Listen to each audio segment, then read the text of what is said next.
Following data is available from the cost record of a company for the month of March 2022। इधर पे opening stock दिया हुआ है, job number A99, job number A77, ठीक है। और direct materials issued during the month of February दिया हुआ है 4 जॉब का, A99, A77, A66, A55। Direct labour details of March दिया हुआ है, चारों जॉब का दिया हुआ है। The factory overheads are applied to jobs on production according to direct labor hours rate, which is 2.10 per hour. And factory overhead incurred in March 22 were 2,100. Job number A99 and A77 were completed during the month. They were billed for the customer at a price which is included 15% of price of the job for selling and distributed expenses and another 10% of the price for profit। क्या क्या करना होगा ना? Prepare job cost sheet for job number A77 and A99, determine the selling price for jobs and calculate the value of work in progress। ठीक है, तो हम start करते हैं जॉब कॉस्ट शीट। पहले लिखते हैं कॉस्ट आइटम और उसके बाद दोनों जो जॉब है A77 और A99। पहले आएगा डायरेक्ट मटेरियल इशूड, कितना कितना हुआ है 280 और 120। उसके बाद आएगा डायरेक्ट लेबर, लेबर कितना है 450 और 600, ठीक है। तो इन दोनों को टोटल करेंगे तो आ जाएगा प्राइम कॉस्ट। उसके बाद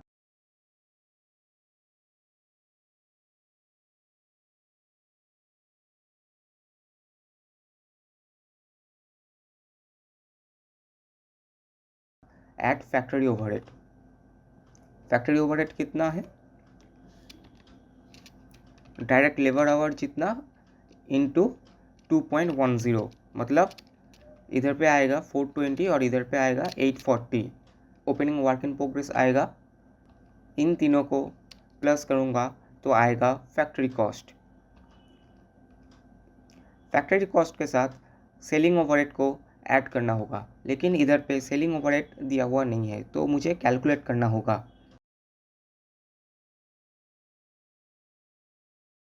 तो हम क्या करते हैं, factory overhead plus selling distribution overhead plus profit is equal to selling price. Selling price को हम x मान लेते हैं,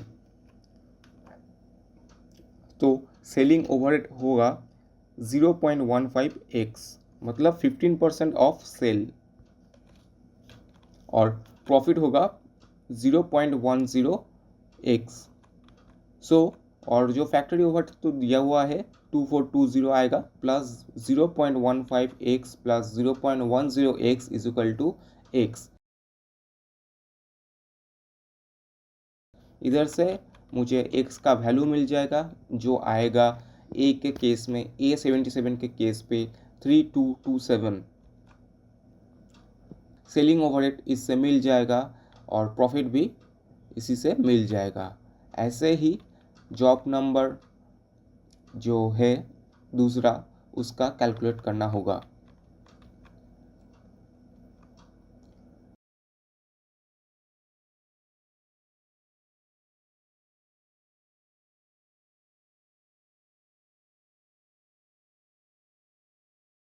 फैक्ट्री कॉस्ट के साथ सेलिंग ओवरहेड को ऐड करोगे तो कॉस्ट ऑफ सेल्स आ जाएगा।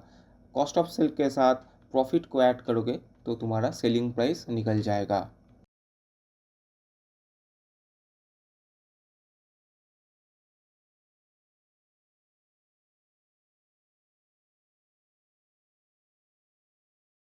अब क्या बोला है, calculate the value of work in progress, मतलब ये जो बाकी दो जॉब्स है A55 एंड A66, इनका वर्क इन प्रोग्रेस का वैल्यू कैलकुलेट करना है।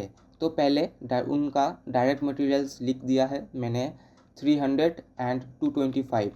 उसके साथ डायरेक्ट लेबर को ऐड करना होगा जो कि है 225 एंड 675। इन दोनों को ऐड करूँगा तो आएगा प्राइम कॉस्ट। प्राइम कॉस्ट के साथ फैक्ट्री ओवरहेड को ऐड करूँगा तो आएगा value of work in progress, ठीक है।